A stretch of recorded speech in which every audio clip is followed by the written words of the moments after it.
Hi, my name's Helen. This is my channel, Helen Mary Jo. If you're new here, then welcome. If you're returning, thank you. And if you're a Hellspell, hello. So you can see I'm in the garden today. It's the most beautiful day, and this is a new area of the garden that Rob has developed, and I'll talk about that some more in a second. And I'll be talking about the party that we just had for Mum at the weekend, which was fabulous. But you may remember a little while ago I talked about bladder health and my kind of history with bladder health. I think most women who've had children and have given birth vaginally will kind of know that feeling of concern about, I don't know what it is really. I guess it's almost like the reliability of your bladder, really. And I have been working with Jude, the supplement brand that you may have seen on Dragon's Den. And my code is Helen22, and that gives you 22% off your first order. And Jude is on a mission to kind of break down those barriers of people like not talking about this subject, to empower women to talk about bladder health. And with pumpkin seed and soy germ, now I just want to make sure this is right. So these are considered to be bladder superfoods, and they are proven. The pumpkin seed extract helps you feel bladder secure, which is certainly what's happening to me. And the soy germ extract contributes to natural pelvic floor elasticity. So really, I think for most of us it's got to be worth a go, hasn't it, just to help ourselves really. In my last video talked about my journey with them, and I still maintain it's quite a difficult thing to quantify as to how much difference this has made. And do you know what? It was like, I thought, how, you know, it's quite difficult to talk about a subject like this, isn't it, really? Because it's all highly personal. And when I was talking to my sisters at the weekend, we were saying, you never know what's normal for you, do you? You know, you might think it's normal, and then when you talk to someone else, their normal isn't necessarily your normal.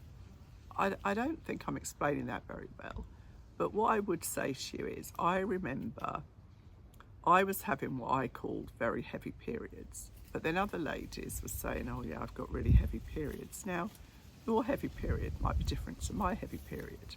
And it wasn't until I could actually measure my blood loss, which I did using a moon cup, that I then was able to actually say to the doctor, this is how much blood I'm losing each month. And it was like, yeah, you need something doing. So what I'm saying is, you know, a lot of us suffer in silence about these things because it's embarrassing. I mean, if you've ever wet your pants, it's embarrassing. I mean, there's no two ways around it. And there are all kinds of products and things that you can do to mitigate the effect of that leakage, but it doesn't actually do anything about the leakage. And that's kind of where Jude comes in, because it's coming in from a place of food supplement, really. I mean, I guess it's a food supplement in as much as you take it orally. Maybe that's wrong, maybe that's the wrong description, but it's a supplement nonetheless.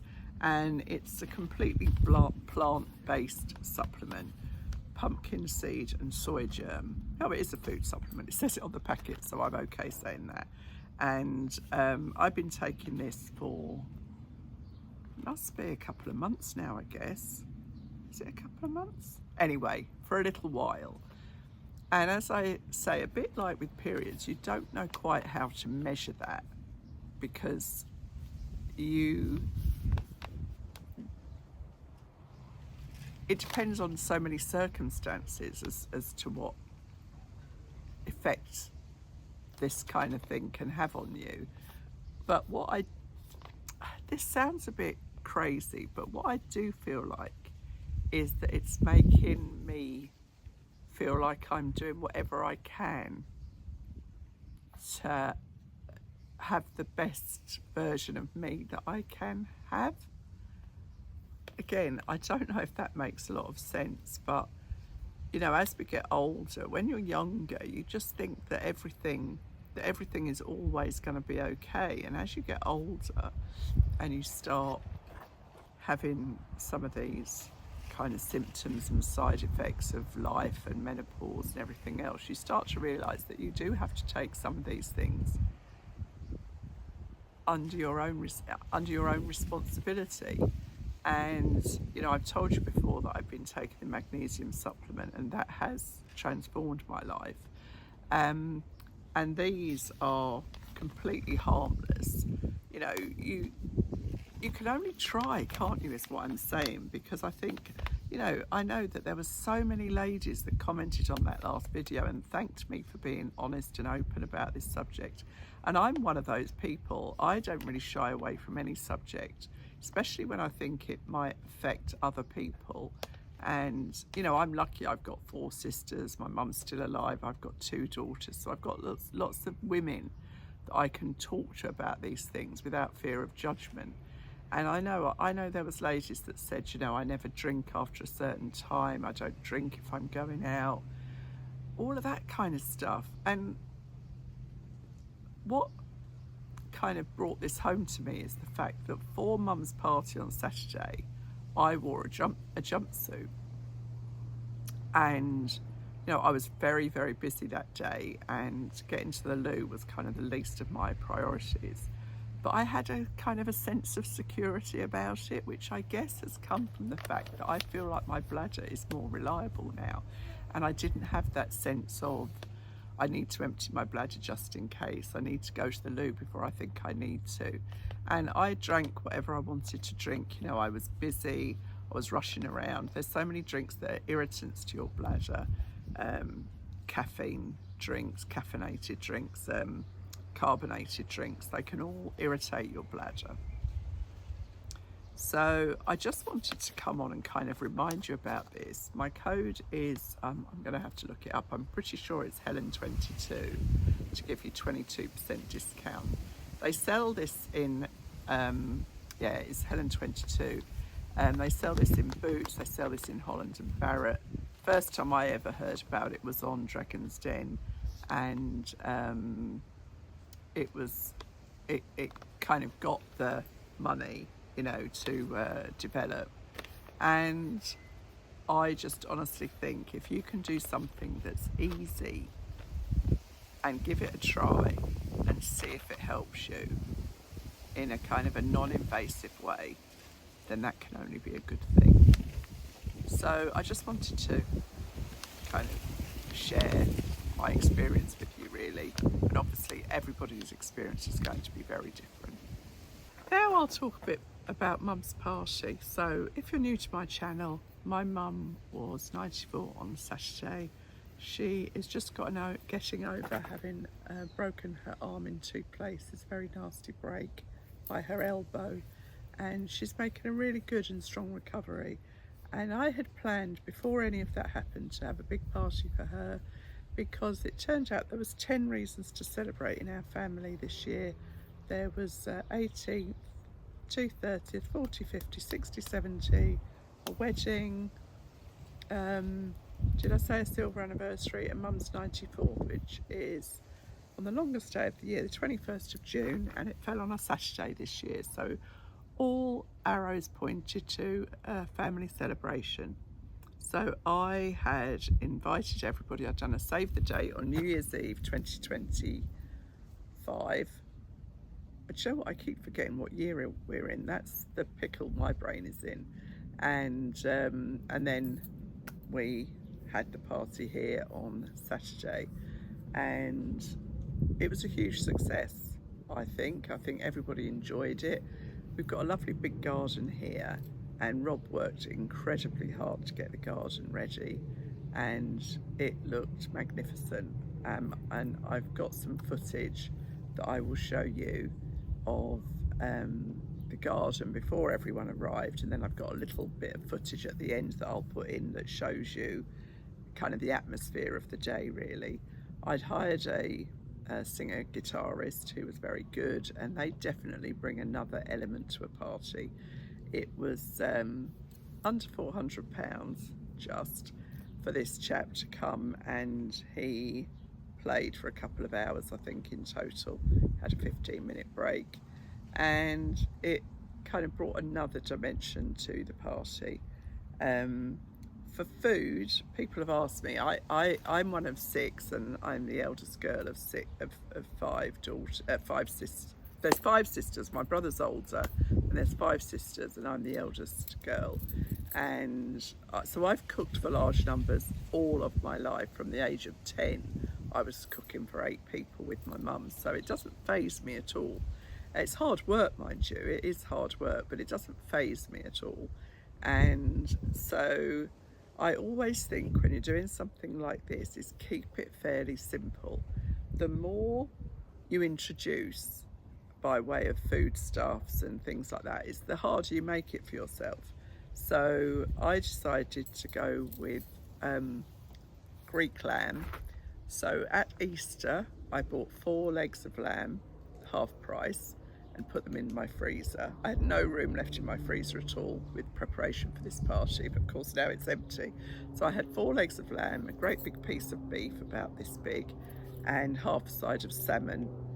We've got some vegetarians in the family, and one of my nieces is, well, actually they're all fabulous cooks, but this one in particular brought 2 massive, great big tortillas.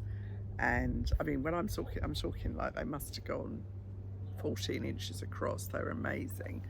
And then we did lots of salads. I saw that Jersey Royal potatoes were on offer in Tesco's a couple of weeks ago, so I bought 8 bags of those, and we had a big pan of Jersey Royals, plus the potatoes that were cooked with the lamb. We had Greek salad, we had giant couscous, we had tomato. I bought heirloom tomatoes, we had those. There was dips, there was crisps, there was French bread, there were flatbreads which I had got and heated them up. I had a slow cooker on low, and I just lined the slow cooker and just put the flatbreads in there so they were warm.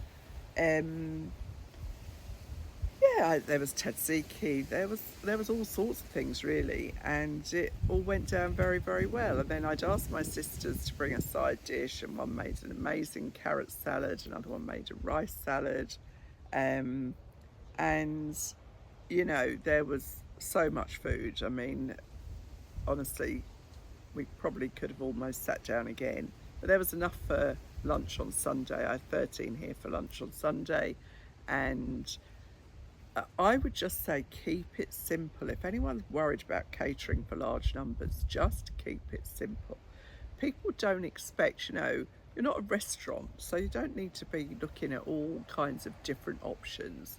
Just keep it simple. And I've done that now for a few big parties. When it was Rob's 60th, I had 100 people here for a party, and I catered the whole thing myself. And for that one, I did pulled pork, and I just kept buying it and prepping it and putting it in the freezer, and then defrosted it on the day. And I hired some of those chafing dishes, and that was just pulled pork, salad and bread rolls. And everybody, as long as people have got something nice, tasty and plentiful to eat, that's all you need to worry about. It's not the time for showing off your cooking ability, your cordon bleu, you know, skills, because actually people just want to have fun. They're not there kind of, it's not like going to a restaurant. As long as the food is tasty, it's hygienically prepared. I've got my catering kit of crockery and knives and forks, which I've had now for, well, I got it for Rob's 50th and he's 69, so I've had that for 19 years, so it's paid for itself over and over. And it's so much nicer to eat off crockery than it is any kind of big B paper plates or bamboo plates or whatever. You know, they're not as nice as eating with a proper metal knife and fork. So yeah, I had all of that, and then one of my sisters brought Mum an amazing great big red velvet birthday cake that had her name on the top, and there was a ton of strawberries and other berries, and there was cream, and I did an ice cream station with the little pots that I showed you with the different toppings, and I got some flakes to put in those, and yeah, I bought loads of cheese, and we've still got a load of cheese. But it was a really, really lovely day, and Mum thoroughly enjoyed it, and I hope it's given her a lot of happy memories. And it was so great to see her great-great-grandchildren playing, not great-great, forget that, her great-grandchildren playing together. And you know, my niece, I'd never seen her boys, and so it was absolutely lovely to see them. So Mum had her whole family here. There was about probably 8 people missing that could have been here for various reasons, either through choice, they didn't come, or because they had something else that they couldn't get out of that they couldn't come. And you know, I'd say it's nearly impossible to get everybody together, but I did my best. I did my very, very best. I will say I find it inexcusable when people don't reply to an invitation. I find it inexcusable, and I don't understand it. And nowadays it's not like you have to write a card, it's not like you have to make a phone call. You just send a message on a text, that's good enough. But what I have learnt is that expression: if people show you who they are, believe them. Don't give them all these kind of get out clauses. There's no excuse. So I stand by that, because if I get an invitation, I reply immediately. And if I can't reply immediately, I will reply and say, I can't give you a firm answer, just trying to work out a couple of things, but I'll get back to you as soon as possible. Be polite. If every single person that had been coming on Saturday had failed to reply, what would I have done? What would I have done? And I discovered that when we were planning Katie's wedding. She was the first of our children to get married. And, you know, it's a big deal inviting someone to a wedding. Basically, you're telling that person that you're willing to spend £100 on them, because that's roughly what it costs per head for people to come to a wedding. And when people don't even reply to the invitation, one way or the other, that changed how I thought of those people forever. Not dramatically, but it changed how I thought about those people, and it stayed in my brain. So yeah, you live and learn, don't you? You never stop learning. It doesn't matter how old you get, you never stop learning. So it was a beautiful day. Would you believe it started to pour with rain? We had all the gardens set up. We had the cushions out, we had the tablecloths out, and then there was a great big downpour, and we all had to huddle indoors, and I was, please, no, no, no. And then it cleared, and it was perfect weather, because it wasn't too hot, and it wasn't raining, and it wasn't too windy. So it was perfect. The weather was perfect. And this sunken garden that Rob has made here used to be a garden pond, and we didn't really worry about it. I think I might have told you this before. Anyway, he worked like a Trojan to get this pond made into this sunken garden. And it's a sun trap actually, because it's set down, so you're kind of out of the wind. And one of the reasons I wanted it is because when I had the Airbnb going, we could kind of sit in here and be kind of a bit private in our own space. Whereas, you know, if I was on the grass or the decking or the patio, if guests walked past, you did feel like you had to sort of talk to them. I mean, sometimes I hid indoors because I didn't want to talk to them. I mean, you don't always want to talk to people, do you? Makes me laugh now. I used to sort of stand in one place where I knew they couldn't see me until they were kind of safely back in the cabin. Not very often, but you know, sometimes you're just not up to it, are you? So anyhow, oh, now this is right at the end now, so probably a lot of people won't see this, but my real kind of regulars will see this. And there was a couple of things that I was asked and now I'm trying to remember what they are. Somebody asked about tanning drops, and I couldn't find the video, couldn't find the comment, and that is I use the Tan Luxe tanning drops. I will put the link in this description box again. Somebody asked me about a measurement on the Halara haul that I just did, and I can't find that comment again. The comments can sometimes just disappear, and I don't know why. I don't know whether the person's deleted it or YouTube has deleted it. I just don't know what happens. And I will tell you something funny. When I tried on that, what dress was it? The George dress, you know, that I said about made my boobs look funny. And when I went into the comments, I sort of braced myself to read the held comments. YouTube holds them back as they're deemed to be offensive.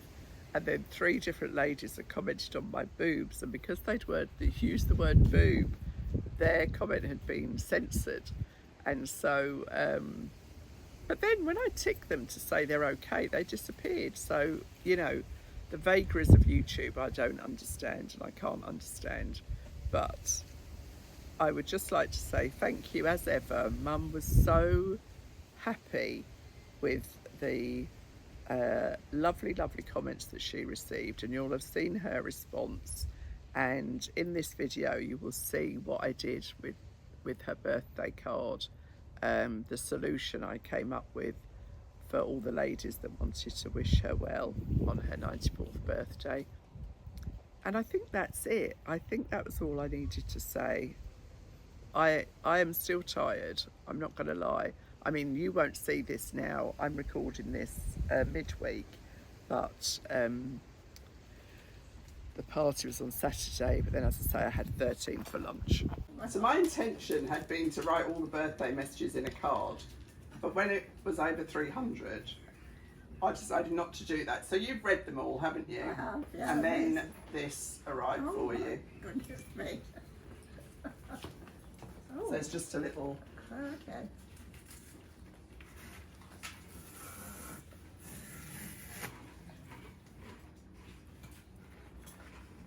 Oh wow, I want to get a card this big. Oh my goodness.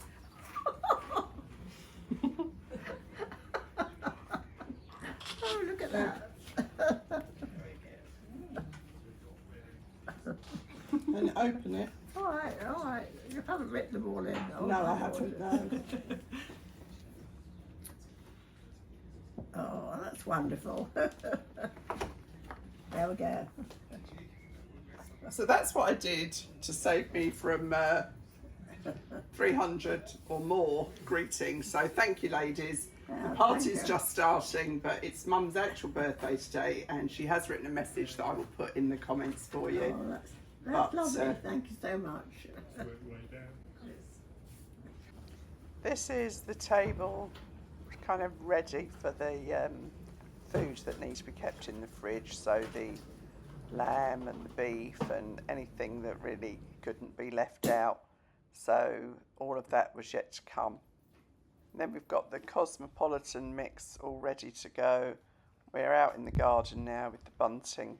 Bunting makes so much difference, honestly, to anything in the garden. It just gives it a whole kind of cheerful atmosphere. Then we move down the garden. You can see one table laid up ready. And then I'll just show you the sunken garden now that Rob worked so hard to achieve, which was the old fish pond. But now he built all this little decorative retaining wall there, all his hostas planted up, and we'll just turn around now, and he's got this lovely lion head water feature that just gives another dimension to the garden, really. Let me turn around, and he did that step as well. There's Dolly. That gives you another angle to the garden with another table and chairs. And then you can see as you go down towards the bottom of the garden, we've made like a little comfortable seating area, and there's a splash pool for the children to play in, some more bunting, little trampoline, a few little ball games and toys and things like that. That's his veg patch at the end, and you can see the dovecot. Then there's the table, more laden down with food. All the meat was actually on the kitchen island.